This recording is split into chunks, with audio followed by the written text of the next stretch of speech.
Una feliz tarde tengan todos y bienvenidos aquí a Doctor Misael. Esta es la hora de la salud. Quiero saludar a todas aquellas personas que se nos están uniendo, no solo aquí en Miami, sino también en Tampa y Orlando. Y espero que muy pronto por allá por Nueva York, toda la costa este tiene que compartir nuestra audiencia porque tienen las mismas necesidades que nosotros. Estamos interesados en los temas de actualidad y de salud que todos queremos saber. Hoy vamos a estar hablando de un tema que le llama mucho la atención a la gente, pero que además genera mucha duda, mucha pregunta, mucha controversia. Y por eso hoy he vuelto a traer aquí al programa a la doctora Azarel Abinader, reumatóloga de primer nivel aquí en la ciudad de Miami. Como dije la vez anterior, una de las pocas mujeres reumatólogas que tenemos en el sur de la Florida y con una amplia experiencia de más de 14 años. Así que espero que podamos compartir. Gracias, doctora, por estar conmigo aquí. Y al día de hoy le voy a llamar la interconsulta, que es cuando un médico primario pues consulta a un especialista para poder debatir y poder también hacer esas preguntas que me hacen todos los días en la oficina y que a veces no sé cómo las voy a responder.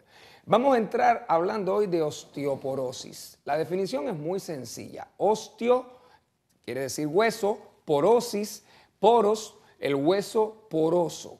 Y definitivamente esto es una condición que generalmente ataca a todos los huesos, aunque el diagnóstico se hace midiendo específicamente la columna y la cadera. Doctora, quiero preguntarte y quiero que le digas a nuestra audiencia en el día de hoy, ¿por qué se produce la osteoporosis? Gracias, Misael, por invitarme. Es un placer estar aquí. La osteoporosis se produce por varias causas y la clasificamos en dos grandes grupos. La osteoporosis idiopática, o quiere decir que no sabemos por qué existe o por qué se produjo, y la osteoporosis secundaria, en donde encontramos otras condiciones clínicas en el paciente. Por ejemplo, la falta de vitamina D es una causa de osteoporosis. El 70% de los ciudadanos en los Estados Unidos de América tienen bajos niveles de vitamina D, en una sociedad donde hay tanta abundancia. Eso es una causa. Otra causa es el hipertiroidismo. Otra causa es el hiperparatiroidismo. Las paratiroides son unas glandulitas pequeñas que se encuentran dentro de la tiroides y regulan el metabolismo del calcio. Y cuando esta glándula está muy activa, moviliza el calcio del hueso en una forma excesiva y el hueso se pone débil. Como dijo el doctor Misael, el hueso se pone poroso y conlleva a osteoporosis porque pierde calcio. ¿Y por qué pierde calcio? Por muchas razones. El calcio juega un papel muy importante en la matriz del hueso y es lo que le da dureza al hueso.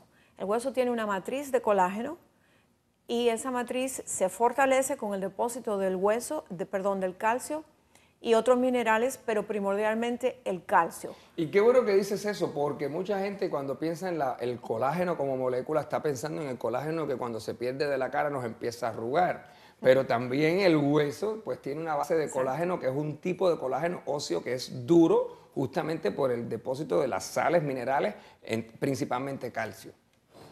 Y siguiendo en esta línea de pensamiento, ¿qué es lo que hace que ese calcio se salga de esa matriz de colágeno? Entre las mujeres la causa primordial es la pérdida de estrógeno en el cambio de vida de la menopausa. El estrógeno juega un papel muy importante en mantener el balance de remodelación del hueso. El hueso es un tejido dinámico y está en constante remodelación. Y hay dos tipos de células importantísimas y primordiales. Hay otras, pero las más primordiales son dos tipos de células. Una se llaman los osteoblastos y otras se llaman los osteoclastos. Los clastos son los que van borrando o disolviendo el hueso que se va rompiendo. Disolviendo el hueso. Y los blastos van rellenando y ellos trabajan juntos en una forma en pareja, ¿no? Entonces, cuando el hueso está sano, esas dos células son como una pareja que uno remueve el hueso y el otro lo deposita inmediatamente. Que Y en el después, medio de los osteoblastos y los osteoclastos están los osteocitos, que es la Exacto. unidad estructural del hueso. Del hueso, Por eso es la precisamente. célula esa que es muy patognomónica verla. Y justamente cuando esa célula se muere, el osteoclasto es la que se lo come. Exactamente. Entonces, cuando el calcio se deposita en esta matriz que van depositando los blastos y los clastos trabajando, entonces el hueso se calcifica y se pone duro. Y un hueso saludable no es un hueso poroso. Tiene algo de poro, pero no tan poroso como cuando hay un grado patológico como la De osteoporosis. hecho, aquí tenemos una maqueta que no sé si la pueden ver bien, pero básicamente aquí tenemos a la mano derecha lo que es el hueso normal, que tiene huequitos. Esto obviamente está ampliado, pero si uno lo ve microscópicamente, se van a ver los huequitos del hueso. Y al lado aquí, esto que usted está viendo, es ese mismo hueso, pero que los huecos son más grandes. Yo siempre le digo a los pacientes que es como la esponja cuando cogemos una esponja de mal para bañarnos y nos vamos todo el tiempo usándolo todos los días, llega un momento que esos huequitos se van rompiendo y se van haciendo más grandes con el uso. En pantalla también pueden verlo a nivel microscópico cómo se vería a la mano derecha, si se paran de frente, es decir, hacia la misma posición del televisor, pues va a haber un hueso que tiene huequitos pequeñitos, esa es la matriz del hueso regular, y lo que tiene los huesos, los poros más grandes, es la matriz de un hueso que ya está osteoporótico. Ahora vamos a definir a la gente que hay un test que nosotros hacemos comúnmente, que es el que define cuando el hueso está osteoporótico. Es lo que se conoce como el índice de densidad ósea. Exacto. Body Mass Index o BMD. Exacto. En inglés el Bone Mineral Density o densidad mineral del hueso. Diríamos en español, exacto. Entonces, como dijo el doctor Misael, esa es la prueba estándar para diagnosticar la osteoporosis. Igual que la anemia se mide la hemoglobina, para diagnosticar osteoporosis hay que medir la densidad del hueso para hacer el diagnóstico. Ahora, si un paciente sostiene una fractura de una caída de su propio peso y su propia altura, como decimos, y se fractura un hueso, como sabemos que es muy común, la famosa fractura de la muñeca de la mujer madura o de la abuelita que se cae, la famosa fractura de la cadera de alguien que se cae, o de un tobillo, eso se considera una fractura de fragilidad. ¿Por qué? Porque normalmente cuando el hueso está fuerte y una persona se cae de su propia estatura y de su propio peso, no se fractura un hueso. El hueso tiene que estar débil para sostener ese tipo de trauma, se fracture. Dependiendo también del impacto de la caída. Porque hay personas, digamos, si usted viene corriendo y se resbala y se da un tortazo en la mano, se puede partir y no necesariamente tiene osteoporosis. Bueno, como en el caso de las personas jóvenes que están haciendo deportes. Exactamente. Definitivamente. Entonces, en el caso de un paciente que tenga una fractura de ese tipo, o una persona que tose y de momento se fractura una vértebra o una costilla, o tiene un ataque de tos muy fuerte o estornuda muy fuerte, que ha sucedido.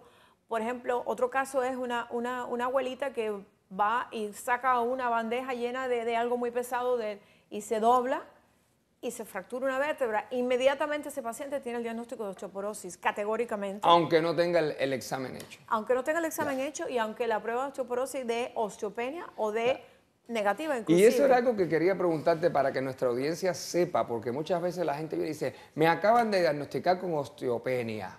Que la osteopenia no es más que el inicio de la pérdida de esa matriz ósea, pero no es un diagnóstico como tal. Exactamente. Ahora, interesantemente, cuando hacemos esta prueba de densidad ósea, la prueba nos dice en el rango que queda el paciente, que es lo que se refiere el doctor, si la prueba está normal o si está categóricamente en estado de osteoporosis. Nosotros recibimos un valor de un número arbitrario que usamos para eso. Cuando el paciente está en estadio de osteopenia, estadísticamente, es cuando más fracturas sostiene el paciente, interesantemente. Cuando más se puede fracturar. Cuando más suceden las fracturas de osteoporosis es durante la época de osteopenia, que es una osteopenia un poco avanzada, no llega categóricamente a osteoporosis, pero sabemos estadísticamente que ahí es donde más tendencia hay de fracturar y por eso es importante la intervención temprana. Quiere decir que me estás diciendo que no hay que esperar que el hueso esté por menos 2.5 que hace el diagnóstico de osteoporosis para empezar a tratar al paciente. Exactamente. Y los Porque ahí tenemos un problema cuando hay muchos seguros no quieren cubrir ciertas medicinas si el test no está por menos de 2.5. Exactamente, pero entonces viene a jugar un papel muy importante a una cifra estadística que se llama el valor de FRAX, F-R-A-X, que es una fórmula que podemos usar, que entonces ponemos los valores de la prueba de osteoporosis, la edad del paciente, el peso, la altura, si ha tenido fracturas previas y si tiene factores de riesgo, como estábamos hablando, por ejemplo, el uso crónico de corticosteroides o una condición como la artritis reumatoidea, que es un problema inflamatorio crónico. Esa fórmula estadística, nosotros ponemos esos factores y nos calcula el riesgo que tiene el paciente de tener una fractura dentro de los próximos 20 años. Okay. Y entonces, basado en esos números, usted puede tomar la decisión, demostrar ese porcentaje y abogar para que le aprueben la medicina al paciente. Vamos a hacer una pequeña pausa porque tenemos que irnos a unos compromisos comerciales, pero cuando regresemos vamos a ver en pantalla las síntomas de la osteoporosis como tal, porque mucha gente piensa que la osteoporosis es dolorosa. Vamos a discutir eso con la doctora en cuando regresemos. Estos dolores son de osteoporosis. Muy ya volvemos aquí en Dr. Misael, no se nos vaya.